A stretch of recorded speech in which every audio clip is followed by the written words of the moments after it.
The bread is warm in your hands.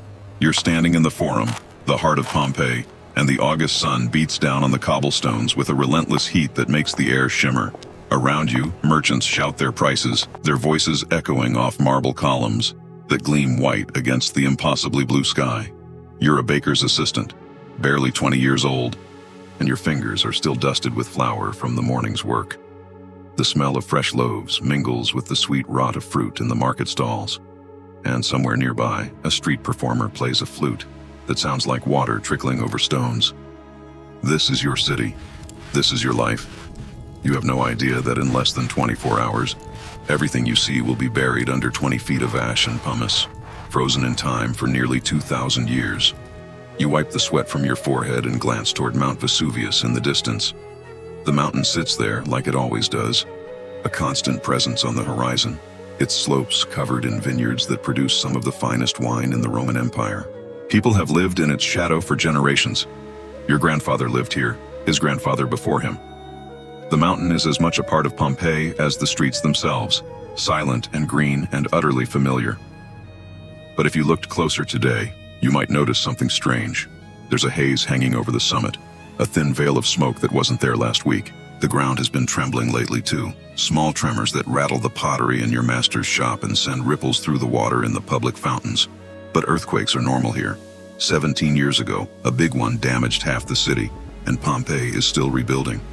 No one thinks much of it anymore. You deliver the bread to a wealthy villa on the outskirts of town, walking through streets lined with frescoed walls, showing gods and heroes in brilliant reds and golds. The house you enter is cool and dark after the brightness outside, its atrium filled with the sound of splashing water from a fountain shaped like a dolphin. The lady of the house pays you without looking up, counting coins into your palm while her slaves move silently in the shadows, preparing for tonight's dinner party. You notice the household dog, a massive mastiff chained near the entrance, is pacing back and forth, whining low in its throat. Animals have been acting strange all week. Birds flew away in massive flocks 3 days ago. Horses refuse to stay calm. Even the stray dogs that normally fight over scraps in the alleys have gone quiet, slinking away to hide in places you can't see. As you walk back through the city, you pass the amphitheater where gladiators will fight tomorrow, their practice sounds ringing out in metallic clangs and grunts of effort. You pass the Temple of Jupiter, where smoke from sacrificial offerings rises into the afternoon sky, priests chanting prayers for prosperity and protection. The baths are full of laughing citizens, their voices bouncing off tile and marble as they scrub away the day's sweat and gossip about politics, scandals, and the price of grain. Life in Pompeii is good right now. The city has 20,000 people, maybe more. It's a hub of trade, a vacation spot for wealthy Romans, a place where fortunes are made and lost in the markets. You're just one small piece of it all. A young man with calloused hands and dreams of saving enough money to open your own bakery someday. But tonight, something feels different. The air is thick and heavy, harder to breathe than usual. When the sun sets, it doesn't just fade into twilight. It bleeds across the sky in shades of deep orange and crimson that seem too vivid, too bright, like a wound opening across the heavens. You stand in your tiny room above the bakery and watch through the window as the mountain darkens into a silhouette. Vesuvius hasn't erupted in living memory. Most people don't even think of it as a volcano. The word volcano doesn't even exist yet. It will be coined later, named after Vulcan, the Roman god of fire, because of what happens here. Right now, Vesuvius is just a mountain, a sleeping giant. And you have no reason to fear it. You fall asleep to the sounds of the city settling down for the night. Distant voices, the clatter of shutters closing, the bark of a dog somewhere in the darkness. Your last thought before sleep takes you is that tomorrow will be like any other day. You'll wake before dawn, knead dough until your arms ache, bake bread in the massive stone ovens that glow like dragon mouths in the pre-dawn darkness, and deliver fresh loaves to the same customers you've known your whole life. You don't know that tonight is the last normal night Pompeii will ever see.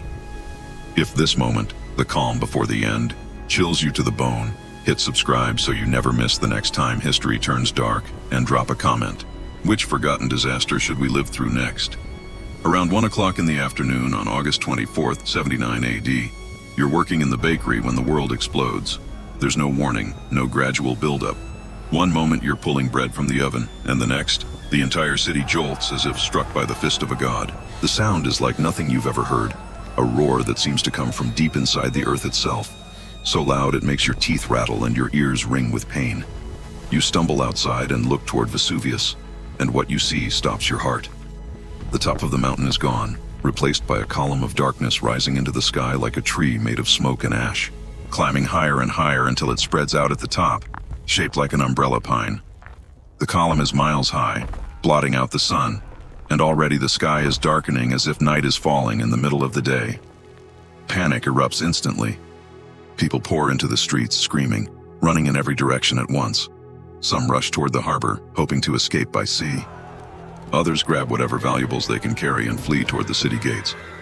Mothers clutch children to their chests. Old men stumble and fall in the crush of bodies. The ground won't stop shaking. Buildings crack and groan, tiles sliding off roofs and shattering on the stones below. And then the ash begins to fall. At first, it's just a light dusting, gray flakes drifting down like snow.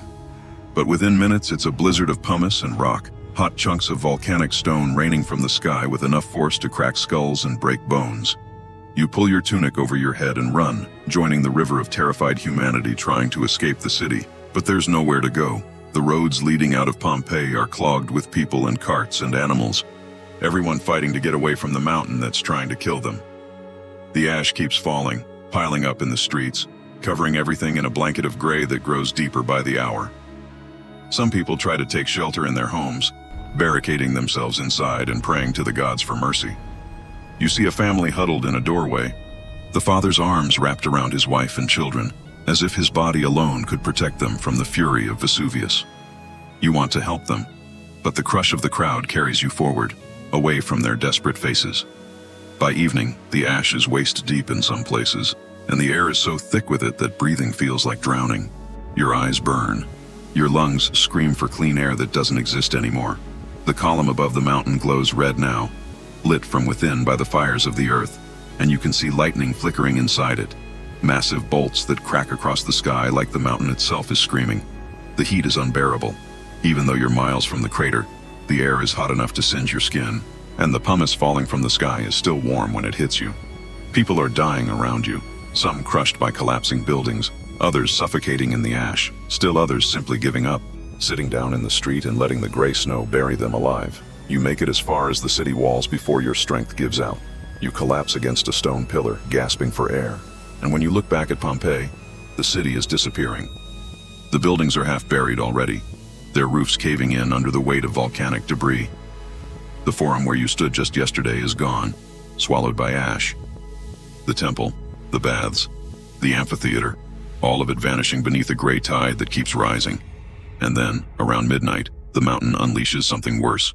A pyroclastic surge, though you have no name for it.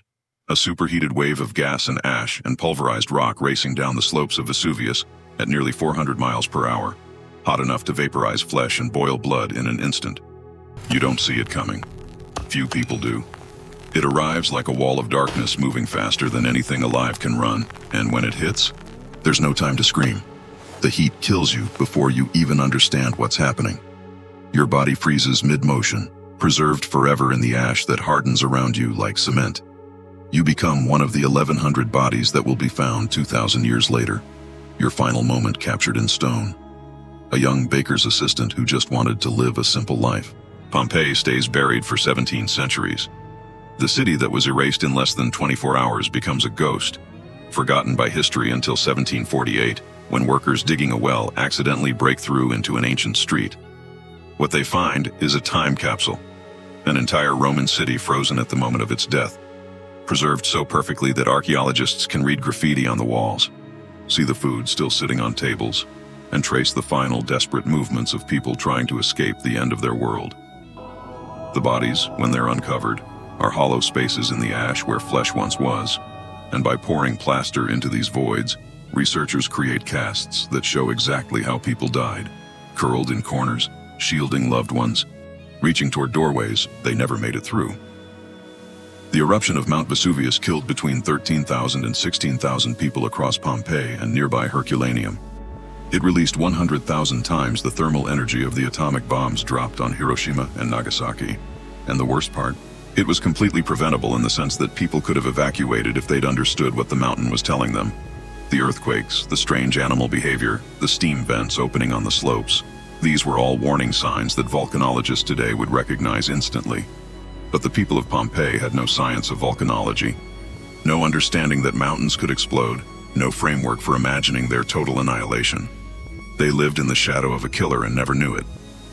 Like this video, if these buried stories deserve to be remembered, because Pompeii's lesson echoes across time. The things we take for granted, the ground beneath our feet, the stability we assume will last forever, all of it can vanish in the space of a heartbeat. What unsinkable thing in your life scares you the most?